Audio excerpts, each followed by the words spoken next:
मित्रों नमस्कार, welcome to my channel Saroj Singh. मित्रों, आज का वीडियो बहुत ही इंटरेस्टिंग है। ये महिला को प्रेगनेंसी जब हो जाती है तो किस तरह से ये जीवन को मेंटेन करके चलें, क्या सिम्टम आए तो तुरंत सतर्क हो जाएं कि हमारी प्रेगनेंसी क्या स्थिति है।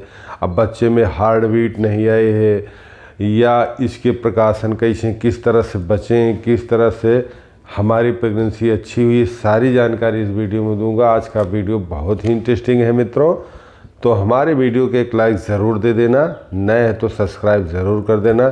सब्सक्राइब करते रहिए जिससे हमको भी मोटिवेशन मिलता रहे, हम भी वीडियो बनाते रहें।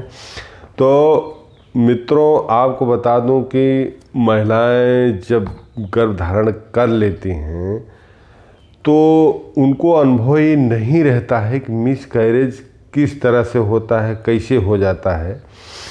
तो महिला जब या तो वीडियो देखती हैं तब उनको पता लगता है, या जब खो जाता है तब उनको पता लगता है। तो आपको आवश्यक है कि महिला अपने बेबी को किस तरह से बचाए, यह जानकारी लेते हुए। तो मित्रों, सबसे पहले आपको अर्ली मिसकैरेज कभी हुआ है अगर या नहीं हुआ है, तो अगर आपको ब्राउन डिस्चार्ज होता है, हल्की ब्लीडिंग होती है, तो समझ लीजिए कि कभी कभी इम्प्लांटेशन होता है जो है, तो वो उसमें बहुत वो नहीं है। लेकिन ये है कि इसको हल्के में भी नहीं लेना चाहिए, तुरंत डॉक्टर के पास जाना चाहिए, जिससे आपको प्रोजेस्टेरॉन की सुई किस हिसाब से लगाना उसको, उस डोज को फिक्स कर दे। लगभग 3 माह तक आपको बहुत ही सतर्क रहना है। हाँ, ये है कि 3 माह के समय आपको कैल्शियम बिल्कुल नहीं लेना है, क्योंकि कैल्शियम जो है 3 माह के पहले ले लेंगे तब भी बेबी मिसकैरेज हो जाता है। तो कैल्शियम 3 माह के बाद ही दिया जाता है, ये जानकारी आपको ज़रूरी होना चाहिए। दूसरी बात यह है मित्रों कि अगर आपका बच्चा ग्रोथ नहीं कर रहा है तो आपकी शरीर उससे खुद निकालेगी, क्योंकि प्राकृतिक रूप से अगर उसमें हार्ट बीट नहीं आ रही है तो समझ लीजिए कि आपकी शरीर उसे एक्सेप्ट नहीं करेगी। तो बहुत से लोग सोचते हैं कि हमारा बच्चा बच जाए तो हार्ट बीट आ जाए, लेकिन मित्रों आपको बता दूं कि समझ लीजिए कि जिस तरह से आप खेत में बीज अच्छा बोएंगे तो उसके लिए बीज भी अच्छा होना चाहिए, खेत भी अच्छा होना चाहिए। जब तक बीज और खेत अच्छा नहीं है, ज़मीन अच्छी नहीं है, तब तक समझ लीजिए ये हार्ट बीट आना मुश्किल हो जाता है। तो इसके विषय में आपको बताएंगे कि आपको सावधानी रखनी है। तो रही बात मित्रों कि किसी भी स्थिति में आपको घबराना नहीं है, न निराश होना है। बहुत से लोगों को 5 से 6 माह बाद भी मिसकैरेज हो जाता है।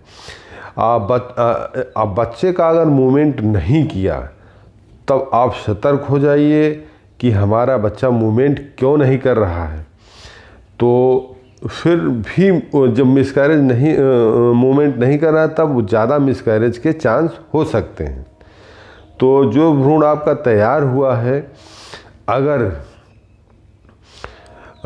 उसमें क्या कारण हो सकते हैं, जैसे मान लीजिए कि यूट्राइन इन्फेक्शन है, और दूसरी बात यह है कि यूट्रस में फाइब्राइड है। आजकल ये पीसीओडी की बहुत बड़ी समस्या होती है।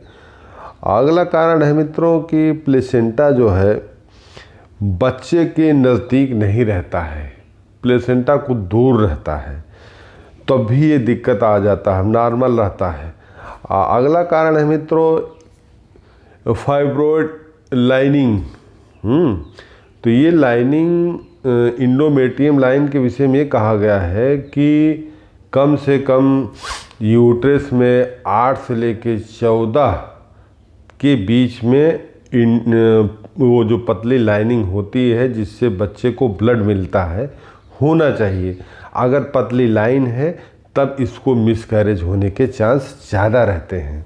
तो अगला है मित्रों, अगर फाइब्राइड है तो भी बहुत दिक्कत आ जाती है। तो अगर है ऐसा तो अल्ट्रासाउंड करा के उसको निकाल सकते हैं। इसमें रही बात प्रकाशन लेने की मित्रों, प्रकाशन के लिए ये है कि सबसे पहले आप ब्लड CBC करा लीजिए, ब्लड उसमें इन्फेक्शन आ जाएगा। अगर आपको फाइब्राइड है यानी जो भी समस्या है तो समझ लीजिए कि ब्लड का इन्फेक्शन आपका बढ़ा हुआ पॉइंटों में आएगा। मान लीजिए कि ब्लड नॉर्मली जो है 100 होना चाहिए कि इतने में हमारा नॉर्मल है, तो 200 300 400 इन्फेक्शन की रेंज में जाएगा। तब समझ लीजिए कि हमारे अंदर कुछ ऐसा प्रॉब्लम है, कुछ ऐसी दिक्कत है कि जिससे हमें हमारा भ्रूण अच्छा नहीं है। तो ये इस पे एहतियात के तौर पर बहुत ज़रूरी जांचें हैं, इससे पता लग जाता है। दूसरा यह है कि प्रेगनेंसी के समय कच्चा खाना वगैरह ना खाएं। इसमें जो है सीढ़ियाँ ज़्यादातर अवॉइड करें, सीढ़ी पर ज़्यादा ना करें, आटा भी ज़्यादा ना गूँथें। तो अगर ये सब चांसेज हैं तो फोलिक एसिड लेते रहें, जिसमें सारी विटामिन्स हैं जो आपके बच्चे भ्रूण की रक्षा कर सकता है। लास्ट पॉइंट ये है मित्रों कि ये आप समझ लीजिए कि अगर आपका सीमन अच्छा है, आपका एग अच्छा है, आपका यूट्राइन इन्फेक्शन नहीं है और यूट्रस की लाइनिंग अच्छी है तो बेबी अपने आप ग्रोथ करेगा, हार्ट बीट आएगी। अगर ये सारी कमी है तो बेबी ग्रोथ नहीं कर सकता है, हार्ट बीट नहीं आ सकती है। तो नेचर ने शरीर में वो ताकत दिया है कि अगर कोई चीज़ खराब होता है तो खुद ऑपरेशन करके उसको बाहर निकालती है, उसी को मिसकैरेज कहते हैं। तो मेंटेन करने के लिए आपको स्वयं अपने सीमन को और महिला के ये को मेंटेन करना है। अगर ये दोनों मेंटेन हो गया, आलोम विलोम कपाल भारती करते रहेंगे तो फाइब्राइड जो है वो भी सही हो सकता है। जो लाइनिंग है ये भी बढ़ सकती है, ब्लड फ्लो अच्छा हो सकता है। तो इसलिए अनुलोम विलोम कपाल भारती करते रहें। जब भी प्रेगनेंसी प्लान कर रहे हैं आपकी अच्छी प्रेगनेंसी होगी, स्वस्थ होगी, आपका बेबी बहुत गुड होगा। तो मित्रों बहुत मेहनत से वीडियो बना, एक लाइक ज़रूर दे देना, नए हैं तो सब्सक्राइब ज़रूर कर देना, जिससे आप तक नया वीडियो पहुंच सके। नमस्कार।